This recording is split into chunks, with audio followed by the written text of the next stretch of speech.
So I'm driving down the highway, and I look up to my right-hand side and I see a billboard for a brand new water product from Gatorade. This water product says water plus electrolytes. And I think, what's wrong with just plain old water? Why do I need electrolytes? And luckily, one of our listeners had the exact same thought. Jake wrote an email that said, "Hey Doc, what's up with all the electrolyte beverages? Do I actually need the electrolytes in these drinks?" From sports fields to grocery store aisles, electrolyte drinks seem to be everywhere. But are they helping us, or is this just another example of clever marketing? I'm Dr. Jeremy Alland, sports medicine physician, team physician for the Chicago Bulls, and welcome to another episode of Hey Doc, Quick Question, the podcast that's dedicated to answering your health questions in a short amount of time. Now, I deal a lot with electrolytes and hydration as a sports medicine physician, but I thought it'd be fun to bring on a guest for this one. So I reached out to a friend of mine, Dr. Owais Durrani. Owais is an expert emergency room physician featured on news programs as well as on his social media at Ace Durrani. And between a sports medicine physician and an emergency room physician, we're going to tackle the question, do I really need electrolytes, or is this just hype? Stay with us. We'll be back right after this break.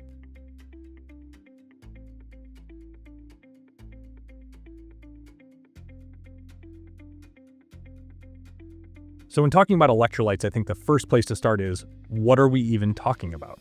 Electrolytes is a word that's thrown around a lot, but I'm not completely sure everybody knows what it means.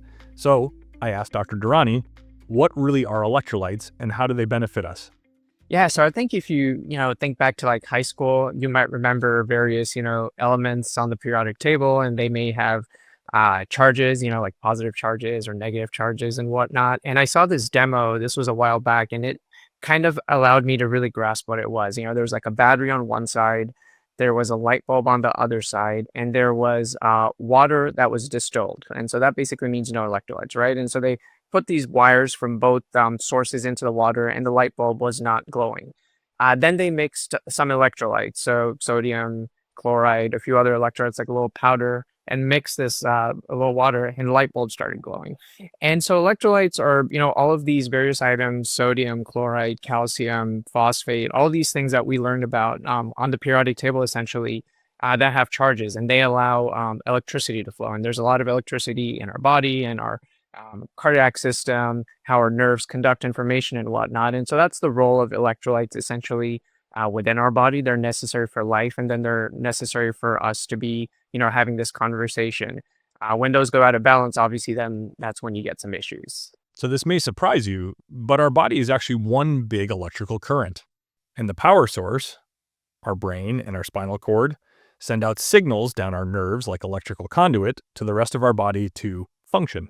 And current, for any of you non-electrical engineers out there, requires electrolytes to process that signal.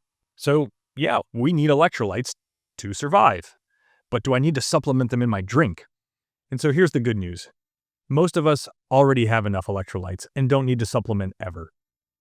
Dr. Durrani talks about this here. 99.9% of the people listening to us right now probably have most of their electrolytes within range, and they probably don't need any type of supplementation or some extra thing that they're doing. Usually, and when you're having food, they're all going to have some type of electrolyte, right? And so if you're having your greens and your vegetables and your meats, those are all substances that have a variety of electrolytes and vitamins as well. And kind of vitamins and electrolytes a lot of times are part of the same conversation. And so for most people, our body does a really good job of figuring out, hey, this is something I need. I'm in short order of it. And you consume a certain food, and it'll try to extract the substance that your body needs from that food and keep it. On the flip side of things, say you're supplementing yourself with an electrolyte that you don't need because you're already getting it through your meals. What's going to happen is you're going to excrete that either through your bowel movements or through your urine. And I tell people a lot of times, like, hey, why are you taking this supplement or vitamin? And they're like, oh, it's going to help me, but they can't really explain why. And for the most part, they're basically spending money to then, pee out this substance that they're taking. Dr. Durrani makes a great point. Most whole foods contain electrolytes. Your body knows what to do with them. And if you get too much, your body knows how to get rid of them. You don't really need to be going out and looking for excess electrolytes, except for very certain situations. Those certain situations are when we need to hydrate beyond normal hydration standards. But we know that the word hydration is a buzzword around wellness and health, and even doctors will tell everybody you need to stay hydrated. So if I need to stay hydrated, should I be having electrolytes? And it turns out that hydration and electrolytes, they're not actually the same thing. So for me, when I go see patients in the doctor's office, water is all I need. But I should be hydrating and drinking my water. When I'm at home with my family, when I'm exercising in a relatively controlled environment without a lot of heat, or not more than 30 or 45 minutes, water's just fine. But when do we need electrolytes? Whenever you feel thirsty, that's your body saying, hey, you're starting to approach the spectrum of needing fluid repletion and you should drink water. And when you drink that water and you don't feel thirsty anymore, that's your body's way of saying, hey, you are, for the most part, not dehydrated, and you are good. Now, this is assuming you're, for the most part, a healthy individual. Obviously, there's some illnesses and ailments where those systems have become dysregulated, and there needs to be an additional layer of monitoring and care. But for most of us, when you become thirsty, you should drink water and you're good. Now, clinically, when you become dehydrated is when you start to have the clinical side effects of not having enough fluid and volume in your body. And so that's when you maybe ran a marathon and you're feeling lightheaded. Maybe you are not able to provide perfusion, so blood flow to your vital organs, and you may perform lab work and it shows that your kidney function has decreased. That's signs of dehydration. Simple things that you can do is, you press on your finger, and when I press on it, it kind of becomes clear and then the blood flow comes back. As long as that happens within, less than 2 or 3 seconds, you are not having signs of, clinical severe dehydration. When you think about measuring hydration, you may think, all right, well, I need to go get a tracking device or some sort of measuring tool. But in reality, you have a pretty accessible measuring tool. It's called your urine. This is a medical podcast. We're talking urine. The color of our urine indicates our hydration status. And you may have seen those charts where it says dark yellow, sad face, clear, happy face. And the clearer your urine, generally, your better hydration status. So when you're thirsty, drink. When you're not, you're probably doing just fine. But what about salty sweat after a workout? Sometimes I'll have salt on my arms. Shouldn't I be trying to replace that? You are losing salt, but the kidneys are, once again, these miracle organs that we have. And so when you drink water, does it, have a bunch of salt in it? No. But what your body then does is you are getting salt from other sources, right? So maybe from that meal you had earlier on in the day or that meal you will have. And so your body can then calculate, hey, how much salt did I lose? How much of this do I need to keep? And how much of it can I excrete? And so when you sweat a whole bunch, you might lose some of that salt and you need some of that salt back.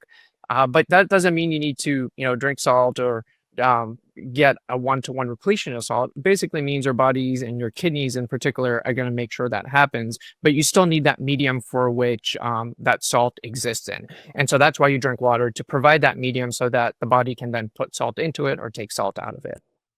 That's the magic. Your kidneys are constantly balancing the salt to water ratio without you even thinking about it. That's why water remains the gold standard for most people in most situations. When you drink a fluid that has electrolytes, it's not as if those electrolytes just go right into all the places they need to go. And once it gets to the kidneys, it's measuring the amount of concentration, and it's really just doing all the work for you, peeing out what you don't need and keeping what you do. And since the vast majority of us always have the electrolytes that we need, the electrolytes that we're paying for at the store, mostly coming out in our pee. But do I ever need a sports drink? Short answer, yes. Of course, there's times to have electrolyte-based drinks. So what are they? For everyday activity, there really is no reason to have electrolyte-based beverages. But for certain exercise situations, it does make sense. And the research seems to point to about 70 minutes of high-intensity exercise as the inflection point where supplementing with an electrolyte-based beverage may be helpful. In addition, if you have extreme heat or anything where you would be sweating more than usual, it can be beneficial. The irony here is that when you get to those extreme exercise situations, it may actually be the sugar in those electrolyte-based beverages that's helping more supplement your body with excess glucose sources and keep you going than it is the salt and electrolytes, which speaks to the fact that if you're getting the zero sugar electrolyte-based beverages, there may be really no place for these outside of just the taste. So bottom line, unless you're doing prolonged intense workouts or maybe recovering from something like food poisoning or the stomach flu where you're excessively dehydrated, you're probably fine with just food, water, and rest, which means the vast majority of this is marketing. These days, electrolyte drinks aren't just on the sidelines of sports. They're in gamer ads, lunchboxes, billboards for enhanced water. They make it feel like you're getting something better than what comes out of your tap. And I'm like you, when I go into a store and see a water and it has a brand new label and it has a fancy word like electrolytes, something inside me says, ooh, I kind of want to try that. But just know that you're kind of just buying a different form of water that's not going to benefit you in any form or fashion. And you're probably going to be paying more for it too. And you got to be really careful that you're not buying things with excess amounts of sugar where you're not exercising and therefore you're just building up more glucose into your body that you don't need. We really shouldn't be getting calories from beverages because the calories that we get from beverages, they don't fill us up. So we're going to want more calories. It really just becomes an excess load that we don't want in our bodies and can lead to weight gain and overall sugar imbalance. So here's a simple breakdown. If you're healthy, without any known kidney problems, and you're eating a healthy diet, you probably don't need electrolytes. Drink water when you're thirsty, that's your body's signal. Sports drinks have their place, and it's usually during prolonged exercise or extremes such as heat, or when you're coming off of a big GI illness where you're losing excessive amounts of fluid. For the small amount of times that that's happening, there are a lot of drinks in the refrigerator that are advertising electrolytes to you. So ultimately, my advice is don't fall for the hype. More electrolytes does not make you healthier. Focus on getting enough water throughout the day, monitor your thirst, and overall look at your urine color. And for anybody who has kids, like I do, marketing these types of beverages to kids is super powerful. My kids are always asking me for a special drink, and we know that those excess calories that are in those drinks really are not good for them. So really get them used to water as much as you can, and when they do want a special drink, try to keep it as low sugar as possible, and don't be supplementing them with a lot of electrolyte beverages when they're playing their youth sports because they're not hitting those extremes. They don't need those electrolytes. That wraps up another episode of Hey Doc, Quick Question. I want to thank Dr. Durrani for his time and expertise and for reminding us that hype does not equal science. When it comes to hydration, water remains undefeated. I just want to say quickly for those of you who have been listening since the first episode, it means a whole lot to me. I've been getting tons of great feedback, and realistically, I've been getting a lot of great questions that I can't wait to answer in future episodes. If you have your own question, head to heydocquickquestion.com. There's a button to record a voicemail or to send me an email. And whether this is your first episode or you've been with us since the beginning, please take the moment to hit the subscribe button. It means a whole lot to me to see the number of subscribers going up and to be able to interact with you through comments or through different questions coming in. Once again, I'm Dr. Jeremy Alland. This is Hey Doc, Quick Question. I'll see you next week. Hey, you made it to the end. Great. Now the legal stuff. This podcast is for educational purposes only. It's not medical advice, and listening doesn't make me your doctor. I mean, I like you, but we don't have that kind of relationship. So please, don't use this podcast to diagnose yourself or to treat other people. Always talk to your actual doctor or healthcare provider when it comes to your health. Neither I, Dr. Jeremy Alland, any guests, nor Hey Doc Quick Question LLC can be held liable for anything you do or don't do based on what you heard here. In short, this is information, not a prescription. Be smart, stay curious, and talk to your doc. Oh, and hey, send me your questions.